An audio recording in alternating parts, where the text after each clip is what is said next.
سے جھوٹ نکل گیا اور دعویٰ ہم غلام رسول چند جگہوں میں پھسل گیا، جھوٹ زبان سے نکل رہا ہے، خیانت ہو رہی ہے، غبن ہو رہا ہے، اور انسان اس طریقے سے اپنے آپ کو یہ بھی کہہ رہا ہے میں مسلمان ہوں، یہ ساری چیزیں بھی۔ بہرحال عرض کرنے کا مقصد یہ ہے کہ دنیا امتحان کی جگہ ہے، یہاں آزمائے جائے۔ تو عرض یہ کر رہا تھا ہمیں کوئی ستاتا ہے، کوئی بات کانوں تک پہنچتی تو ہم کیا کرتے ہیں؟ کیا کرتے ہیں؟ بس دعا کرتے ہیں۔ ٹینشن میں آ کر کچھ لوگ ٹینشن میں آ کر سگریٹ پینا شروع کر دیتے ہیں، ٹی وی دیکھنا شروع کر دیتے ہیں کہ یار ریلیکس ملے گا، اور آگے بڑھ کر کچھ لوگ نشہ کرنا شروع کر دیتے ہیں کہ اس سے تھوڑا سا ٹینشن ہلکا ہوگا۔ آپ ٹینشن بڑھا رہے ہو، ہلکا نہیں۔ اور آپ اور ہم تو خطا کے پتلے ہیں، معصوم تو ہیں نہیں، لیکن آئیے میں آپ کو بتاؤں، اس پر بھی پیغمبر رحمت صلی اللہ تعالی علیہ وسلم کہ اللہ عز و جل نے تربیت فرمائی، اور جب رسول رحمت صلی اللہ علیہ وسلم کے حوالے سے لوگوں نے دریدہ دہنی کی اور بکواس کے بازار گرم کیے، تو پیغمبر کے واسطے سے امت کو بھی تعلیم دی جا رہی ہے۔ اب آپ دیکھیے کیسے آپ کو کوئی کچھ کہے، آپ بے قصور ہو تو دل بیٹھ جائے گا اور سارا غصہ اترے گا کہاں؟ گھر آ کر بھی نہیں۔ لیکن یہ ہوتا ہے، میں آپ کو سولوشن بتاتا ہوں، میں علاج بتاتا ہوں۔ اللہ فرماتے ہیں اپنے محبوب صلی اللہ علیہ وسلم سے، کون محبوب جس کے صدقے میں، جس کی وجہ سے ساری کائنات وجود میں آئی، ہمیں جو کچھ ملا حضور کے صدقے میں، اور قیامت تک جو کچھ ملتا رہے گا حضور کے صدقے میں ملتا رہے گا۔ اب آپ دیکھیں قرآن کا وَلَقَدْ نَعْلَمُ أَنَّكَ يَضِيقُ صَدْرُكَ بِمَا يَقُولُونَ، ہم ضرور جانتے ہیں ان کی باتوں سے جو آپ کے دل کو تکلیف پہنچتی ہے نا، تو میرے محبوب ہم اس کو جانتے۔ کون کہہ رہا ہے؟ رب کہہ رہا ہے۔ اب سولوشن بتا رہا ہے کہ اگر کسی کی بات تمہارے دل کو چھلنی کر دے، تم حق پر ہو، بد دعا نہ دینا، فسبح بحمد ربک وکن من الساجدین، اپنے رب کی تسبیح کرو، حمد بجا لاؤ اور سجدہ کرنے والوں میں چلے جاؤ۔ پتہ چلا اللہ اکبر، جب اس قسم کے حالات بن جائیں، جب اس قسم کی مصیبتیں آ جائیں، الفاظ کے تیر چل رہے ہوں، اللہ کی تسبیح شروع کر دو، اللہ کی حمد بجا لانا شروع کر دو۔ ہوگا کیا؟ لفظوں کے تیر سے تمہارا سینہ زخمی ہوا اور اللہ کے ذکر سے تمہارے سینے کو راحت نصیب ہو جائے گی۔ رسول اعظم صلی اللہ تعالی علیہ وسلم کے دیوانوں، تو یہ دنیا مصیبت کی جگہ ہے، یہاں مصیبت ہی مصیبت ہے، پریشانی ہی پریشانی ہے، لیکن قربان جائیے ان مصیبتوں کی بھی عظمت پر،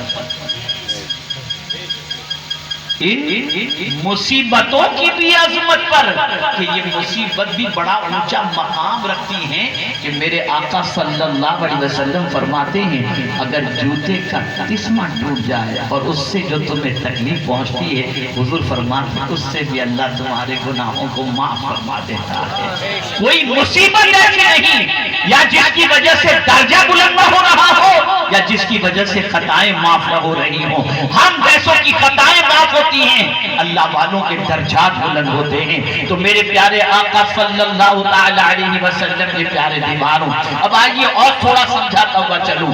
اللہ عز و جل کی شان یہ ہے کہ ہر چیز کو بطور ضرورت پہلے پیش فرمایا، اور جس کو ضرورت تھی اس کو بعد میں پیدا فرمایا۔ مثال کے طور پر انسان کو ضرورت تھی آسمان کی، تو انسان کو پہلے پیدا نہیں فرمایا، آسمان کو پہلے پیدا فرمایا۔ انسان کو ضرورت تھی زمین کی، تو زمین پہلے پیدا فرمائی، انسان کو بعد میں پیدا فرمایا۔ آپ دیکھتے چلے جائیں اور تھوڑا بہت قریب لا کر کے سمجھا دوں، بچے کو اللہ بعد میں پیدا کرتا ہے اور ماں کے سینے میں دودھ اللہ پہلے پیدا کرتا ہے۔ اللہ اکبر، یہ میرے رب کی شان ہے۔ ایسے ہی ہر مصیبت سے پہلے میرے کریم نے مصیبت کا علاج پیدا فرما دیا۔ آئیے میں آپ کو سمجھاتا ہوا چلوں، قرآن کی ترتیب کو دیکھو۔ اللہ فرماتا ہے یا ایھا الذین آمنوا استعینوا بالصبر والصلاۃ ان اللہ مع الصابرین۔ مصیبت کا ذکر ابھی ابتدا میں نہیں آیا، مصیبت کا ذکر بعد میں آتا ہے۔ ولا تقولوا لمن یقتل فی سبیل اللہ اموات بل احیاء ولکن لا تشعرون۔ اب امتحان کی بات آ رہی ہے۔ وَلَنَبْلُوَنَّكُمْ بِشَيْءٍ مِّنَ الْخَوْفِ وَالْجُوعِ وَنَقْصٍ مِّنَ الْأَمْوَالِ وَالْأَنفُسِ وَالثَّمَرَاتِ وَبَشِّرِ الصَّابِرِينَ الَّذِينَ إِذَا أَصَابَتْهُمْ مُصِيبَةٌ قَالُوا إِنَّا لِلَّهِ وَإِنَّا إِلَيْهِ راجعون۔ اب آپ دیکھیں، پہلے اللہ نے علاج بتا دیا کہ جب تم آزمائے جاؤ، کس سے آزمائے جاؤ؟ تھوڑے سے خوف سے۔ کربلا کے اندر امام حسین کو 22,000 کے لشکر کے ذریعے خوف مسلط کیا گیا، پانی بند کر دیا گیا، بچے کو شہید کر دیا گیا، جان کے سلسلے میں دھمکیاں دی گئی، یہ ساری چیزیں ہو رہی ہیں، لیکن اللہ اکبر، پروردگار کے پیارے حبیب صلی اللہ تعالی علیہ وسلم کے یہ نواسے اللہ کے فرمان پر عمل کر کے صابر و شاکر بن کر اپنی جگہ پہ ڈٹے ہوئے ہیں، اللہ سے صبر کی مدد طلب کر رہے ہیں، گھر والوں کو بھی صبر کی تلقین کر رہے ہیں اور خود بھی صبر کا دامن تھامے ہوئے ہیں، اس لیے کہ قرآن ان کی نگاہوں کے سامنے تھا۔ ایک اور سمجھنے کی بات بتا دوں، ہمارے یہاں زیادہ تر واقعات کربلا جب بیان ہوتے ہیں تو اس طرف توجہ مبذول کرائی جاتی ہے، امام حسین نے سجدے میں سر کٹا دیا۔ یقیناً یہ بہت بڑی قربانی ہے، لیکن معذرت کے ساتھ ہم لوگوں کی طرح امام حسین قرآن کی ایک دو آیتوں کے عامل نہیں۔ آج تو ہماری گفتگو بھی 5، 7، 10 آیتوں پر ہوتی ہیں اور ہم جانتے ہیں کہ کل قرآن یہی ہے، واقعی الصلاۃ والزکوٰۃ الحج، بس یہی نکاح طلاق، اس کے علاوہ کا پورا قرآن متروک چھوڑ چکے ہیں۔ بلکہ مسلمان کی سب سے بڑی غلطی یہ ہے کہ وہ پورے قرآن کو عمل کی کتاب مانتا جانتا ہی نہیں، مانتا تو ہوگا لیکن جانتا نہیں۔ لیکن اگر ایک جملے میں میرے امام کی شان بیان کروں تو آپ سمجھ جائیں گے، اور وہ یہ ہے پورے قرآن کے عامل کا نام ہے امام حسین۔ پورے قرآن، سبحان اللہ، سبحان اللہ۔ ہم صرف سجدہ بتا رہے ہیں، یقیناً سجدے میں جان دینا بہت بڑی قربانی ہے، بتائیں ضرور بتائیں، لیکن یہ بھی تو بتاؤ کہ کربلا میں اپنے بھائی کا حق انہوں نے کیسے ادا کیا۔ آپ مجھے بتاؤ، آپ کے سامنے میں تھوڑا سا سمجھاتا ہوا چلوں، آج بھائی اگر مالی اعتبار سے پریشان ہے نا تو دوسرا بھائی اس کی مدد کرنے کے لیے بھی جلدی تیار ہے، ٹھیک ہے؟ اور زیادہ تر دو بھائی ایک فیملی کے اعتبار سے رہتے ہوتے ہیں، جدائی کب آتی ہے؟ جب ان کے بچے بڑے ہوتے ہیں۔ جہاں بچے بڑے ہوئے جھگڑے شروع، اب سیپریشن ہو جاتا ہے۔ بہن کی شادی ہو گئی تو بھانجوں کا معاملہ بھی آپ دیکھ سکتے ہیں۔ تو اس طریقے سے آپ اگر دیکھیں، بھائی بھائی کے جھگڑے نظر آتے ہیں، بھائی بہن کے جھگڑے نظر آتے ہیں، اور یہ سارے جھگڑے نظر آتے ہیں۔ کوئی بھائی آج کے دور میں اپنے بھائی کو مالی مدد کرنے کے لیے تیار نہیں ہوتا۔ میرے امام، یہ کیا بات ہے کہ کربلا میں آپ کے بھائی آپ پر جان نچھاور کرنے کو تیار ہیں؟ ذرا سوچو تو صحیح۔ تو جہاں یہ چیز واضح طور پر سمجھ میں آتی ہے کہ امام حسین نے اپنے بھائیوں کا حق اس طریقے سے ادا کیا تھا کہ کربلا میں جب اپنے بھائی کے سامنے یہ مرحلہ آیا، حالانکہ امام حسین نے سب سے کہا تھا رات کی تاریکی میں چلے جاؤ، ان کا معاملہ مجھ سے ہے، لیکن قربان اور بھائیوں کی عظمت پر یہ سب امام پر نثار ہونے کے لیے تیار ہے۔ بھتیجے، ارے بہن اپنی گود خالی کرنے کو تیار، اپنا بچہ پیش کر رہی ہے، بھائی تو پہلے نہیں جائے گا، میں اپنے بچے کو پہلے کرنے والا ہوں۔ یہ اسی وقت ممکن ہے جب سب کے حق ادا کیے ہیں۔ اور اس سب کا حق ادا کرنا یہ قرآن کا فرمان ہے، مصطفیٰ پیارے صلی اللہ علیہ وسلم کا فرمان ہے۔ تو کربلا کا صرف ایک آیت پر عمل کا معاملہ نہیں تھا، کربلا میں اگر امام حسین کی زندگی کو دیکھنا ہے اور سمجھنا ہے تو یوں سمجھو پورے قرآن مقدس کے عامل کا نام ہے امام حسین۔ سبحان اللہ سبحان اللہ اب آپ سبحان اللہ۔ اور ہم نے کہا کہ جب تمہاری آزمائش ہو کرنا کیا ہے، استعینوا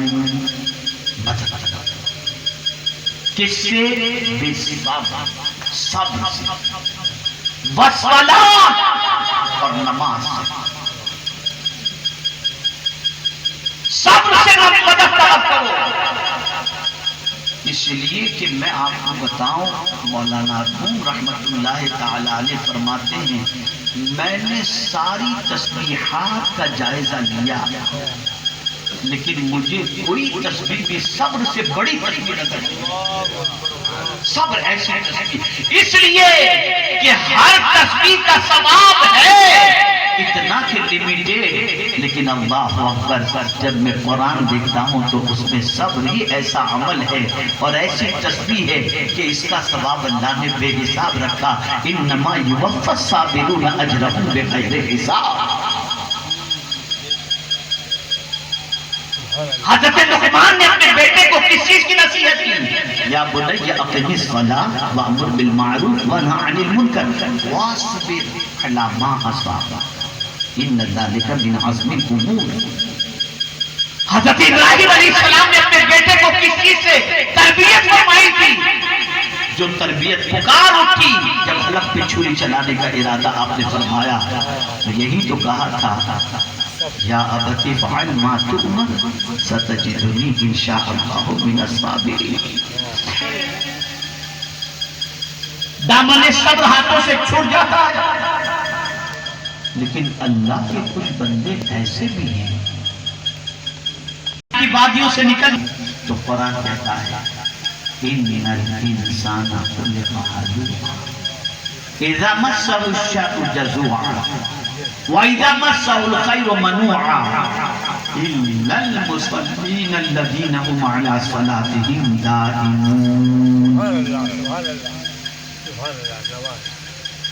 انسان کی پوزیشن قرآن بیان کر رہا ہے کہ جب مصیبت پہنچتی ہے تو شور کرتا ہے اور جب خوشی پہنچتی ہے تو حال کو روک لیتا ہے، لیکن جو پنج وقتہ نماز کا مستقل پابند ہے نہ وہ مصیبت میں شور کرتا ہے نہ راحت میں ہاتھ کو روکتا ہے، بلکہ اس کی سچویشن یہ ہوتی ہے کہ وہ تو اللہ کی یاد میں لگا رہتا ہے اور یہی نماز اسے حوصلہ عطا کرتی ہے، اسے طاقت عطا کرتی ہے۔ میرے پیارے آقا صلی اللہ تعالی علیہ وسلم کے پیارے دیوانوں، آج مسلمان کا حال یہ ہے، سر درد نماز کی چھٹی، پیر درد نماز کی چھٹی، دھندا چل رہا ہے نماز کی چھٹی، سفر میں ہے نماز کی چھٹی، تکلیف ہے نماز کی چھٹی، بچہ بیمار ہے نماز کی چھٹی، العیاذ باللہ، بلکہ کچھ بھی تکلیف نہیں ہے پھر بھی نماز کی چھٹی،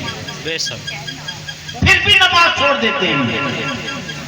لیکن امام حسین نے درس دیا استعینوا بالصبر والصلاۃ، پوری زندگی صبر کی۔ آپ سوچیں کہ زندگی کہاں پوری صبر میں گزری؟